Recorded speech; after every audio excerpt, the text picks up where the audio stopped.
Easter weekend is here and we have so much to look at for round 4. Come on!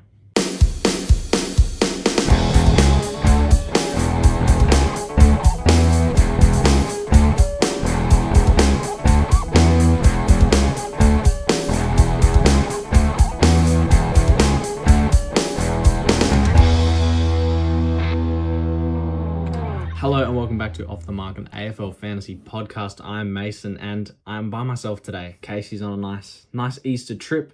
I had a gig again last night, so we couldn't do the usual Thursday night again. We're working through ways to figure out when to do that. It'll probably come out on a Friday now, at the same time that this will be coming out. So yeah, happy Easter weekend. The footy is here. We're just about to sit down and watch Good Friday footy, I guess, or maybe you already have by the time you're listening to this. But we got a big episode for you today, or I do. It's weird doing this alone, isn't it? I'm sure Casey had the same feeling last week. Not quite used to doing the come on. Don't quite have the voice Casey does, but no, we've got some good stuff. So let's get straight into it and start with cop or flop. My cop is Colby McKercher this week. So I think that there's a lot of discussion around, we can wait a week. He's not going to go that much up in cash, even if he scores really well. But I just think while we're waiting for some really good premiums to target, particularly defender premiums, so your Wits, your Ashes, your Sinclairs if you don't have him, Nasai Wangan, Miller if you think he's underpriced and can go well. I think that Colby's just a great defender mid-pricer that you can go instead and then target one of these guys next week off of maybe like a Blackiston or a Windsor if he doesn't back up his 96 or whatever he scored last week this week. So I think Colby's a great pick. Obviously, I still think you can go him next week. I also think that there is some validity to the fact that we saw last night Kitty Coleman play a very nice game. I'll quickly get up exactly what he scored. And we also see Nick Newman back in this week.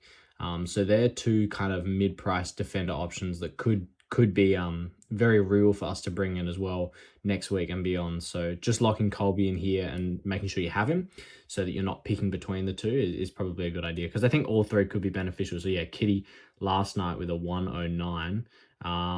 So he had 17 kicks, 10 marks, 5 tackles. Looked like he was playing that kind of half-back role again. So he looked really good and now has a low break even and will start going up in cash. So I think we're going to be wanting to target Newman and Kitty. So I think locking in Colby this week, especially while everyone else is as well, you're probably going to get a good score today playing Carlton. So lock that one in. And my flop is Josh Rachele. Now, I'm just not a big fan of this. I can't see him being a top 6 forward this year. I don't know if that's a hot take or not, but I don't know. I know there's not much there, but I have no interest in kind of stepping stones to get those top 6. So if we think about it now, Shees was there, Flanders is there, then you've probably got Petrarca when he comes back is there, Cozzy Pickett is probably there. Who else do we have up there? I would not be surprised to see some key forwards in there having good years, although we're not picking them because they're a bit inconsistent. That would not surprise me. So just quickly looking at the forwards, someone like a Jeremy Cameron or something, or even a Riley Thilthorpe's having a pretty good season. But names like Toby Green, Dylan Moore, Rankin even could end up having a better season than Rachele. I think Rachele's scoring well now, but I'm not sure it is enough to sustain him to be a top 6 all season. It's only round 4. There's 20 rounds to go. And I'm not willing to buy him in as a mid-pricer and then step stones to get him up to another premium after that. I think it's too risky. So I'm personally locking in Cozzy this week, who just feels like a certain top 6 forward. I don't think there's any doubt about that. And that's one trade that I just kind of complete for the year. I can just lock him in, and barring injury or like extraneous circumstances, he's just going to be in my side. Whereas picking Rachele could be okay for the year. He could be top 8, top 10. But spending that extra $200K to just save a trade, essentially, or get the better guy for the year, I think is good, especially when most of us probably have a little bit of leftover cash. And I think you can think of it kind of similar in comparison to Colby. So I'm confident that he can be kind of around that top 6 defender mark. I think that he could average 95, 100 if he stays in this role. I think he's at least top 8 to 10. Solid D5, D6 option. Rachele could be a solid F5, F6 option, but I think that with so much uncertainty, I'm just more willing to lock away the guys. Another thing I did mention, DPP is going to happen. I think guys like Took Miller is almost a lock to get forward status. Chad Warner, I think, is heading towards there again, possibly. So there's a few good names. I can't remember them all off the top of my head, but there's a few good names that are heading there as well as whoever we see later in the year, and other people pop up as well. I just think that if you miss the boat on this as a mid-pricer, you're not getting too much value out of him now, and I don't see him going, the 100 or 90 average or whatever he's doing at the moment. So yeah, not too keen on that one. And Casey's cops and flops. So Casey has Bontempelli as his, I'll do his cop first. Bailey Smith is his cop. So he obviously thinks that he's going to be a great pick. Obviously Nick Dacos was the late out last night, so a lot of people might have pivoted there anyway, but I'll talk about this too because his flop is Bont, and they're two players that are probably pretty similar in where you're going to grab them this week. So I mean, Bailey Smith, 115 average last year, was, one of the best players last year. Great stat lines, was a little bit, in my opinion, had a couple of games where he was laid out, or a couple of 70s in there, but his ceiling is what we're paying for. I mean, these are captain options. So last year he had how many scores over 120 did he have? He had 11 scores over 120, which I'd be willing to bet is in the top 5 for the competition, possibly top 1. So yeah, and a lot of those, 132, 149, 147, 136, 132, 139 all last year. And even this year already, he's already hit, so an 80 in round 0 was disappointing, but he's already in round 1 and 3, a 130 and a 154. Yeah, and I'll get to a bit more with him with captains later, but the matchup against Hawthorn shouldn't be too much of an issue. Maybe not the ceiling that he's seen in the last 2 games, but I think he's a fantastic pick. If I was picking a midfielder this week, he would be where I'd be going. And with Bont, I don't disagree with Casey on this one. Casey's concern is that he will sit on the bench a little bit for like the last kind of 15 minutes, or, play a bit of a different role because it's Essendon. I don't personally think that is... I think it could happen, but I don't think it's likely. I think that the main reason being they've just come off a bye. So I think that I don't see Bont kind of resting on the bench to take a rest, or just because it's Essendon. I also think there's a bit of a kind of team morale thing, and we're not just going to rest our best players against a team we should beat. Not because there's no chance that Essendon beat them, but just as a bit of we're going to put our best foot out there and we're going to use this as a percentage booster. Although I do agree that they do have midfielders that can replace him just as easily. He could sit forward. I don't see that being... I do see that being a possibility, but I think regardless, I mean, you just kind of have to expect that he's going to do well here. But that is my point with Bont, is that he could do well here, but how often is he going to do what Casey's worried about and sit on the bench, sit forward or something for the year?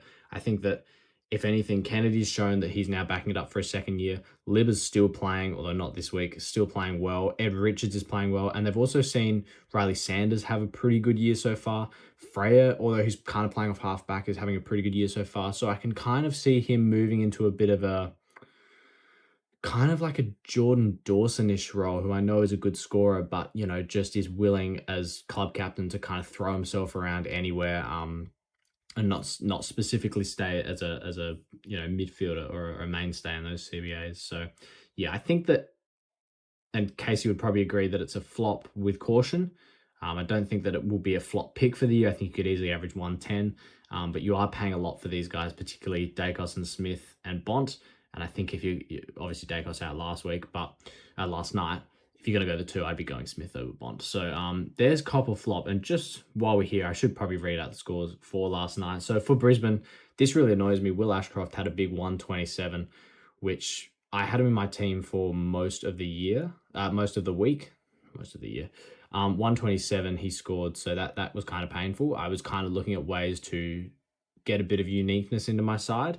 And not going the Dacos, Smith, Bont kind of thing, because none of them really excited me too much. And I thought, you know what, I'll go down to a guy under $1 million who should average over 100, 105. I felt like Will Ashcroft was the guy that could take the next step. But I thought, you know what, I've already got Brayshaw, I've already got LDU. Even Jack Steele is somewhat unique, but especially those, Brayshaw and LDU are both very unique. I don't need another one, so I thought I'll just go to the top and go to Smith, and that was where my thinking was sitting. And now I'm I'll talk about my trades in a second. But yeah, that hurts to see Ashcroft go 127 in this. He was very, very good. So if you did pick him as a unique, well done. Lockie Neal's another one that could be a very good unique if you were going there as well. 119 he scored. I don't know why he didn't come up too much throughout the week.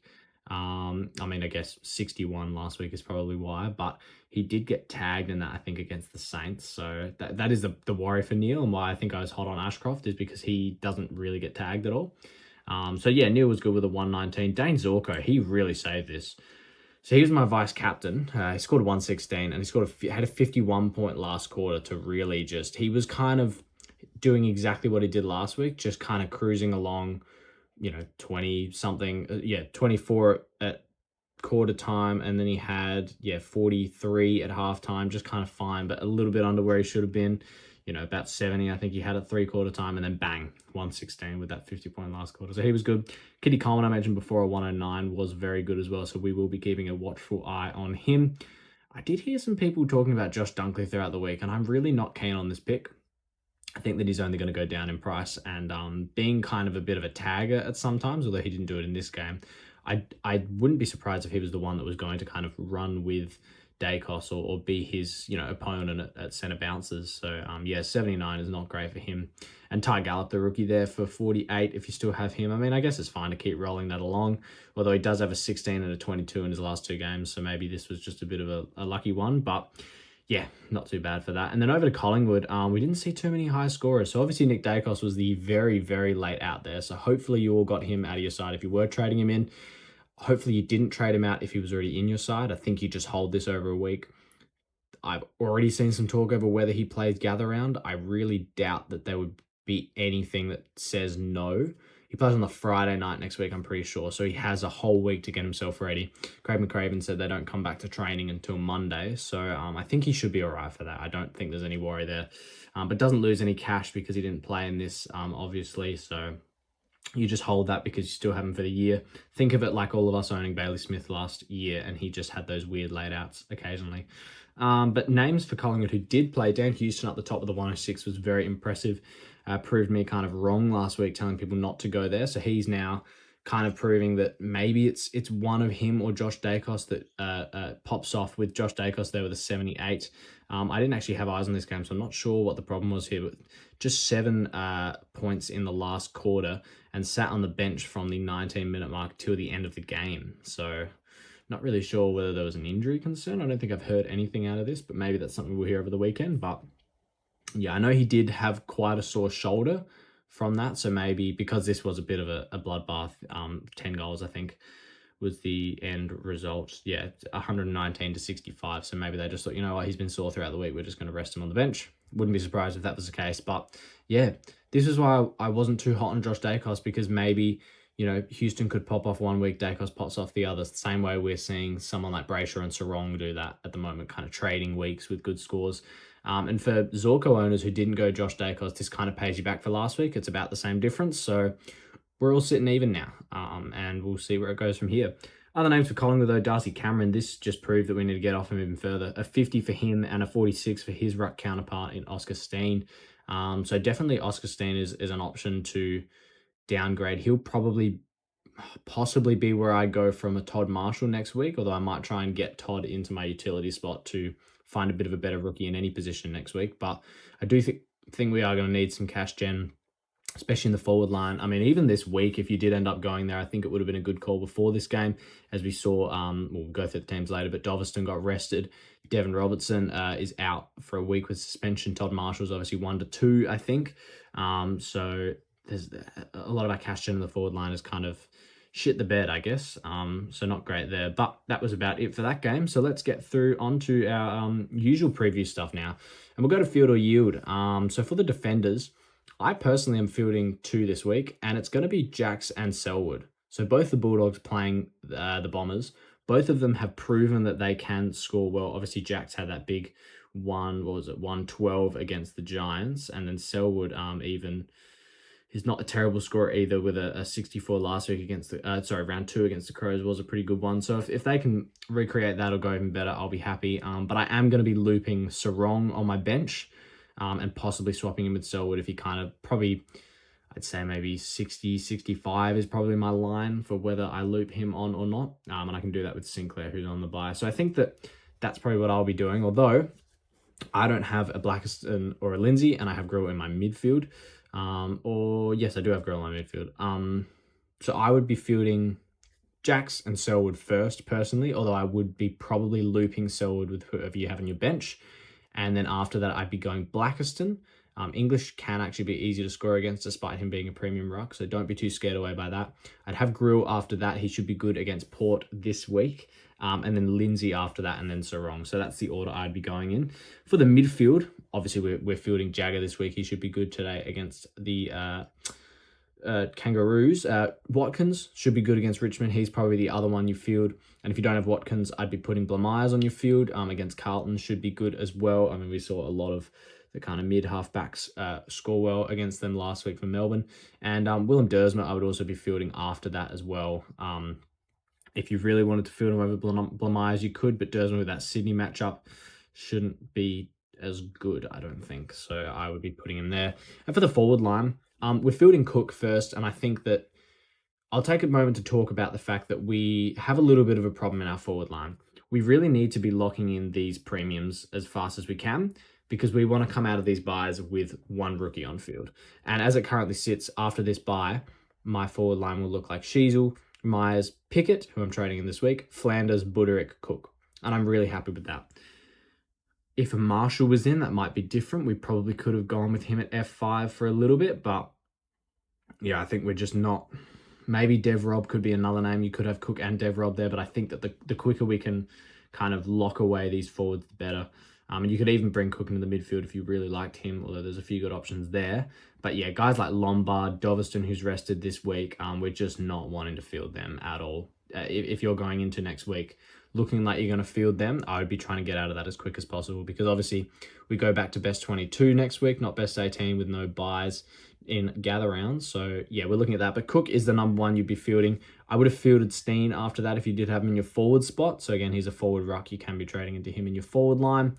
Lombard is probably who I would go after that. And then Cooper Duff Tytler after that as well. So obviously this week we don't have to worry about Dev Rob, don't have to worry about Doveston. So that is probably where I would be going with that. And obviously the ruck, it's not super interesting. You just fielding McAndrew if you have him. Obviously there's the concern, as we'll get to teams later, with Riley O'Brien, but I think you're still fielding him. He should be fine.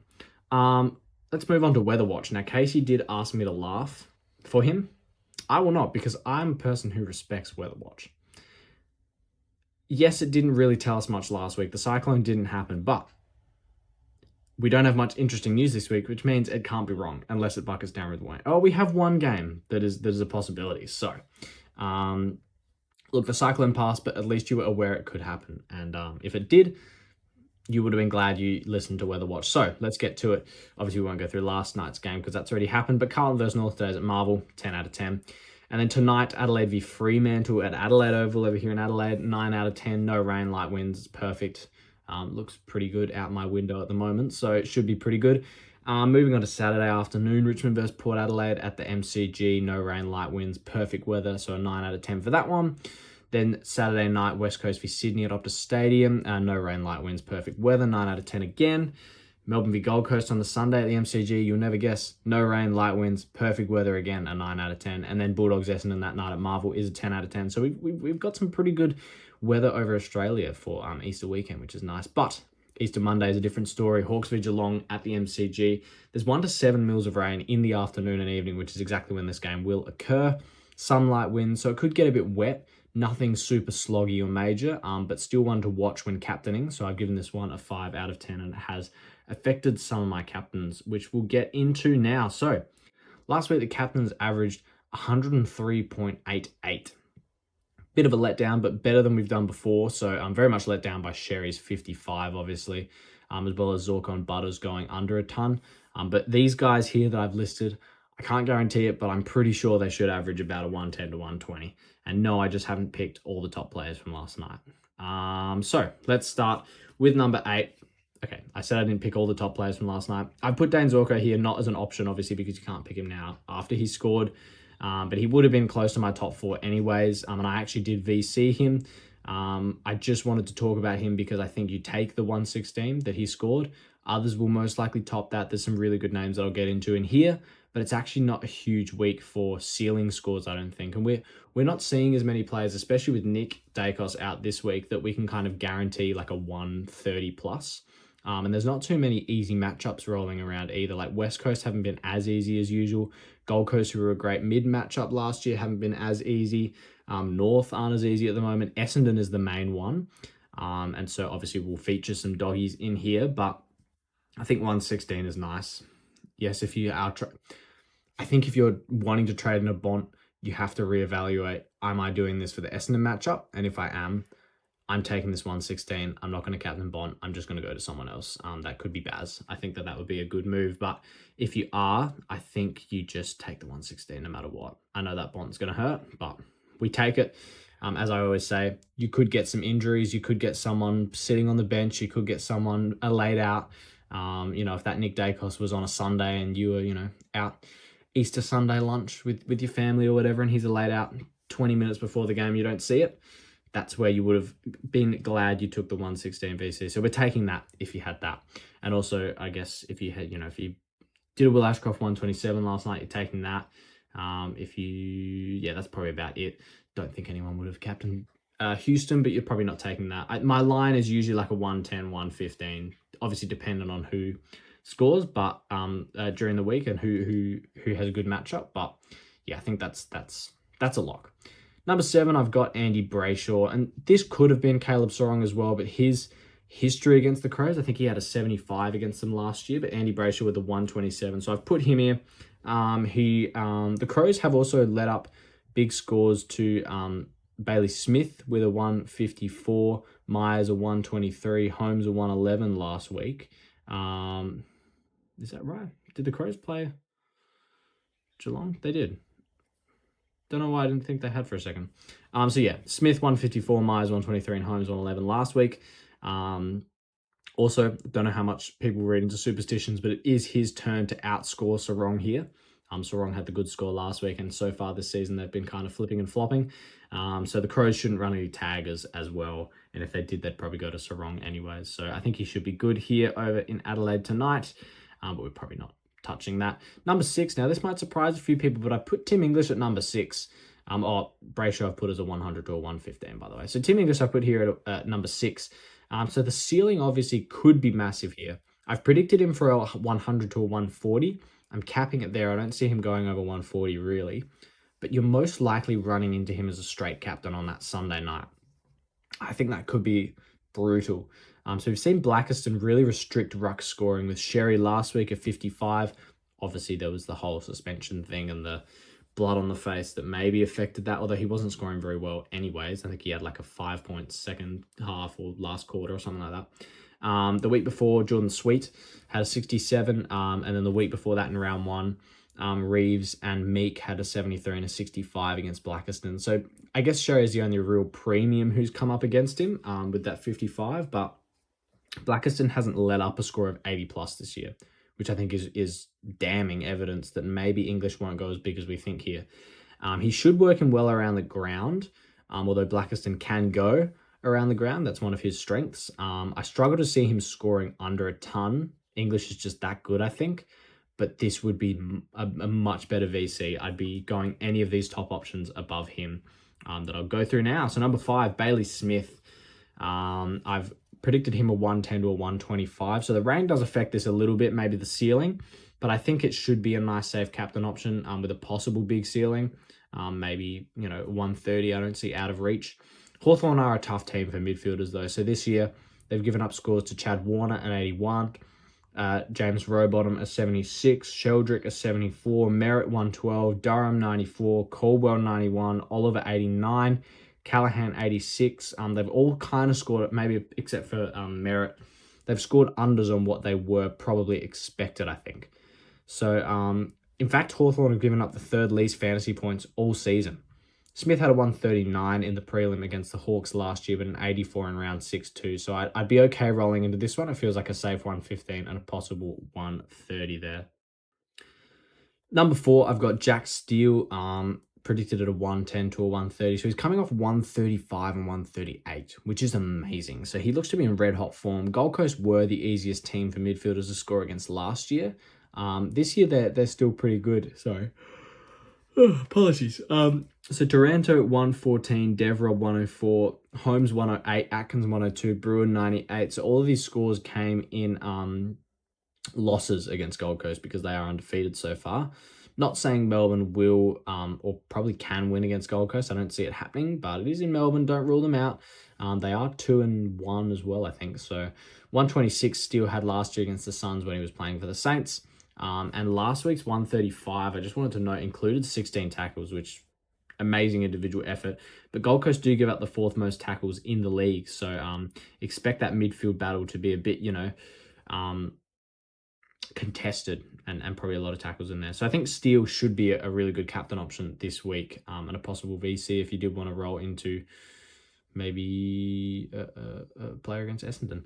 Number 3, though, we have Zach Butters. So I've predicted him at a 115 to 140. So he hasn't played the Tigers since 2024, missed that game last year, but Richmond give up the 5th most fantasy points so far this year. Butters now has a huge market share in team points with Rosie out. So in a game like this where it's unlikely he's tagged, I don't think he'll get tagged. I would be expecting a big score there. Number 2, I have Harry Sheasel. So I also have him at a 115 to 140, but I like him slightly better than Butters, just probably because it's a bit of a nicer name. Had a 116 and a 94 against Carlton last year. So that 94 was the Good Friday game. Carlton have also given up last week scores of 134 to Pickett, 131 to Steele, 114 to Sparrow, and even 96 to Windsor. So he should be great here. Hewitt may run with him. He was who they got to run with Pickett last week. Obviously, that was a bad call because he was much slower than Pickett. Sheasel, I don't think, is as fast as a player like Pickett. So I wouldn't be surprised if they maybe run the Hewitt tag. I don't think there's anyone else that they would probably run with him. So yeah, I think that he's pretty safe. Would be a nice VC if you didn't do anyone last night. And number 1's obviously the Bont. You kind of just have to do it out of respect. I've got him here predicted a score of 110 to 200. I mean, I'd almost say you could kind of pick like an Ed Richards here at number 1 over anyone below, even a Kennedy or a Libba. We've always said the Dogs mid score really, really well. And they ton up all the time against most teams. Most of the time, their top 4 scorers are these 4. There is an argument, obviously, that we talked about before, that Bont could rest forward. I think they've just come off a bye and he's ready to go bang today. Sorry, not today, this week. So 146 against the Bombers last year, fantastic. Who have given up to midfielders? Sheasel 136 last week, LDU 125, Power 115 both last week. Butters 144 the week before. Horn-Francis, I know he played a bit of forward time, but 128. And Josh Ward, Hawthorn midfielder, a 107, which is well above what he usually scores.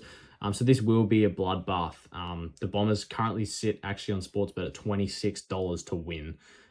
So not condoning gambling, of course, but just in terms of, they usually have a pretty good gauge on who they think is going to win and who they don't, because they do not like to lose money, those betting companies. And $26 to win is pretty crazy. Bulldogs are undefeated as well. Beat Brisbane by 5 in round 0, GWS by 81 in round 1, and Adelaide by 6 in round 2. Coming off a rest,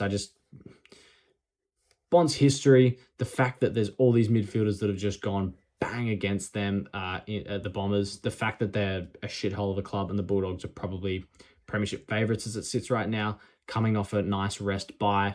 Bont is their best player who has proven a ceiling, and against the Bombers last year with the 146. I think this is just a bit of a no-brainer, I guess, as a captain this week. But as we talked about before, don't be too blindsided by the fact that this is this week's matchup, because you will have him for the year probably if you are picking him as a trade-in target. But he's a great captain. So yeah, I went VC onto Zorko, obviously. I was planning to put the captain on either Sheasel or Butters, but I'm taking that 116.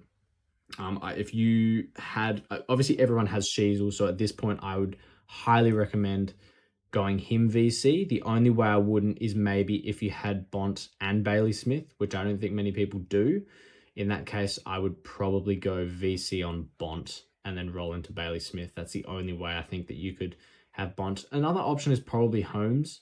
I just think getting the VC on Bont is a good idea because if it is big, it's not too much of a risk. Like, oh, sorry, if it is low, it's not too much of a risk. You could, roll with that, I think. So let's go into some teams. Obviously, these were announced last night, but we'll just run through them and go through anything. So obviously last night for the Lions, James Tunstall was in, Darren Joyce was in, Noah Answorth out injured, and Darcy Gardner was out injured.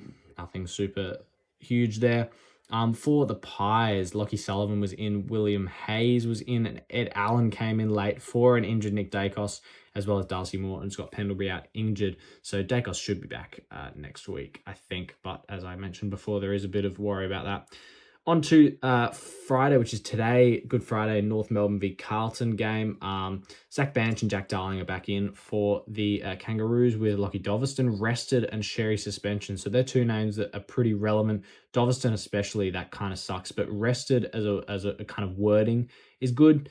Young player, maybe they're just wanting to try a different kind of name in there, I guess. So he should be back next week if rested is the term they're using. The Blues have made a few changes. So Harry Dean out injured with concussion. Campbell Chess had been dropped. Hudson O'Keefe dropped. And Zach Williams out injured too. With Nick Newman back, which is huge. Jordan Boyd in. Adam Cherrett is back as well. And Wade Dirksen, a debutant. So he's a 230k defender, I'm pretty sure. Actually, I think he's a defender. I'll double check that because he can play forward. And I actually wouldn't be surprised if he does play forward today. Or maybe he's not. Dirksen, yeah, 230k defender. So if we were looking for someone next week, he is a tall player, so I wouldn't be expecting him to score very well, but oh well. Interesting names there. So Jagger Smith named in the forward pocket, but he'll play midfield. Almost definitely Dirksen there named at centre half back and Nick Newman in the back pocket. And for the Kangaroos, Colin McKercher named at half forward, which he was named there last week as well, so that's not too much of a concern. Caleb Daniel there named at half back. I would expect those two to be swapping. Tom Myers as well named at half back. And yeah, Sheasel, LDU in the middle. Nothing to worry about there. Colby does, I don't know, it just leaves a bit of a sour taste in my mouth, him there, but surely they want him at half back. You just have to think, surely. Anyway, Crows v Fremantle. The Crows have made 4 changes. So Riley O'Brien back in with Taylor Walker, James Belays, and Jordan Dawson is back this week, which is good news for his owners. Out is Finbar Maley, Luke Nankervis, and Chase Jones all omitted, and Jordan Butts injured. Freo have made no changes. So McAndrew is still named there in the main ruck against Sean Darcy. And we see, where is he? O'Brien is named on the bench there. So very interesting. I think McAndrew is still the number 1 ruck. They're probably just going to do this because Darcy and Jackson are both in. And I think that maybe it could change next week. I don't think O'Brien is in a position where he's kind of playing for his spot or to keep his spot. So, don't be too concerned there. Interesting names for us. Miller obviously named there on the half back. Braden Cook on the bench. Dawson is named there. Bang in the middle next to Andy Brayshaw. Isaac Rankin, interestingly named on a wing. And whereas Rochelle there named in the followers with Sam Berry. So for people going him, that's good for him. And for Freo, Jackson there named in the midfield with Darcy in the ruck. Sarong and Brayshaw, the other midfielders there. So no surprises. Murphy Reed in the forward pocket and Shai Bolton at half forward. If anyone was, I have heard his name being thrown around a little bit this week. But no other names that are interesting for us there. On to Saturday, and we have Richmond v Port Adelaide. 4 changes for the Tigers. Liam Fawcett, Nathan Broad, Samson Ryan, and Kane McAuliffe are all in, with Harry Armstrong injured, Jasper Olga injured, Hugo Ralph-Smith injured, and Noah Bolter injured. So injury has hit the Tigers. And for Port Adelaide, Miles Bergman back in with Ollie Wines and Mitch Zaddo making his debut, with Asava Radaglia, Will Brodie, and Jackson Mead all out. So I'll just quickly check what Zaddo is. I think he's a 230k forward. Port have a few new players at the moment and some injuries going around, so I wouldn't expect him to stay on the side too much. We'll definitely get that info from Casey on Monday if we are looking, because we're probably looking at getting him in next week, not this week, but I don't know if he keeps his spot on the sides. So yeah, Josh Lyer keeps his spot. If you were going there as a downgrade, as well as Jack Watkins, who keeps his spot as well. All 3 of those newish players with Zaddo there are named on the bench. Bergman is named in the back pocket, interestingly, so I don't expect him to play midfield straight off the bat.